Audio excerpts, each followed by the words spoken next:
The Hyuga clan is on paper Naruto's most interesting clan. They have a distinct aesthetic, original fighting style, and family drama that explores themes of tradition and reform.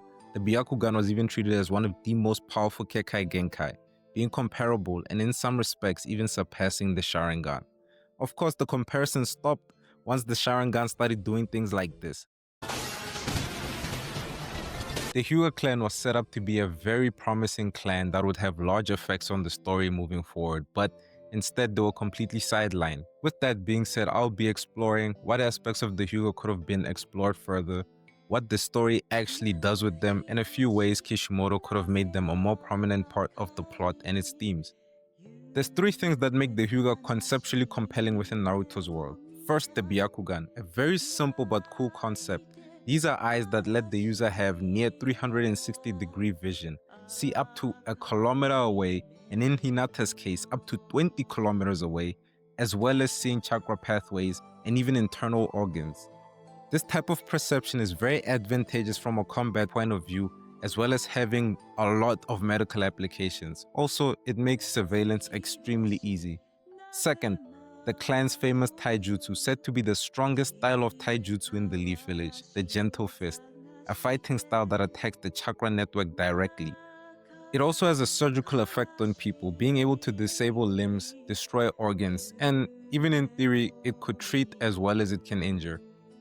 And lastly, the Cage Bird Seal, a permanent caste mark that controls members of the branch family. It invites discussions about family coercion and inherited guilt, a setup for an internal political drama about an institution that centralizes power and dehumanizes members of their family. This seal is what makes the Hyuga clan so interesting and unique, and what further differentiates them from the Uchiha clan. These three ingredients together create many story possibilities about espionage, medical discovery, political reform, civil revolution, ethical debates about surveillance and bodily autonomy. But the fact is, the manga introduces these ingredients but rarely cooks anything substantial with them. Early on, the Hyuga clan gets strong focus scenes. The Chunin exam gives us Neji and Hinata's clashing fates. We get introduced to the idea of the Hyuga's branch and main family, as well as a personal redemption arc for Neji. All of this material we're introduced to is emotionally effective. Neji's backstory casts the clan as an oppressive microcosm, and his arc towards self-redemption complements Naruto's larger theme of freedom from vicious cycles. But after that early payoff, a few patterns emerge. Focus narrows to a few individuals. The series primarily tracks Neji, Hinata, Hiashi, and later Hinabi in scattered beats. The clan as an institution fades into background decor. We could have gotten exploration into the clan's political structure, its legal standing in the Leaf Village, the social consequences of the seal, the economic role of the Hyuga, but Kishimoto moves on. The Byakugan gets reduced to a visual gimmick. It shows up for cool fight choreography or for a single scene reconnaissance, but its deeper implications are never considered. The little systematic reform we are shown for the Hyuga is narratively thin, relegated to only a few conversations.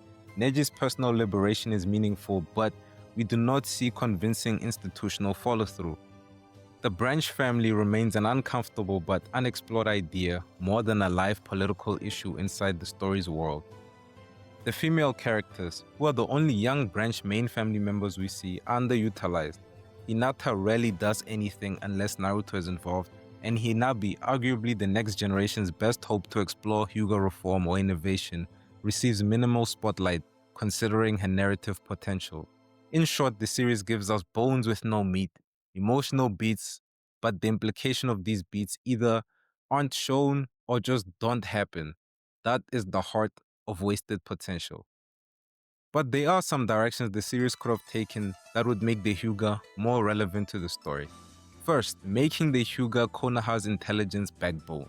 Imagine a Hyuga-led corp in the anbu consistently monitoring everyone in the village.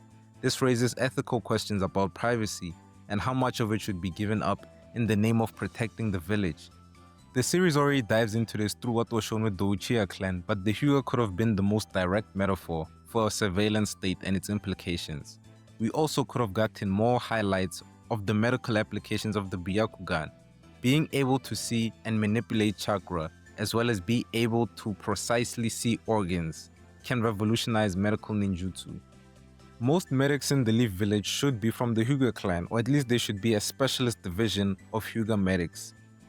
The closest comparison to the effect the Hyuga would have on medical ninjutsu is the effect the microscope had on medicine during the Renaissance. Having the Hyuga clan be integral to the medical corps in the Leaf village would serve to further explain why they have so much political control within the village, and the moral conflicts of basically allowing them to practice slavery because of how vital they are to the Leaf's medical infrastructure, as well as other things. Another direction that could have been taken with the Hyuga clan is making a political reform storyline, not just a personal one. Imagine an alternate route where Neji doesn't die, instead becoming an organizer inside the clan, pushing for changes to Hihashi's conservative ideas.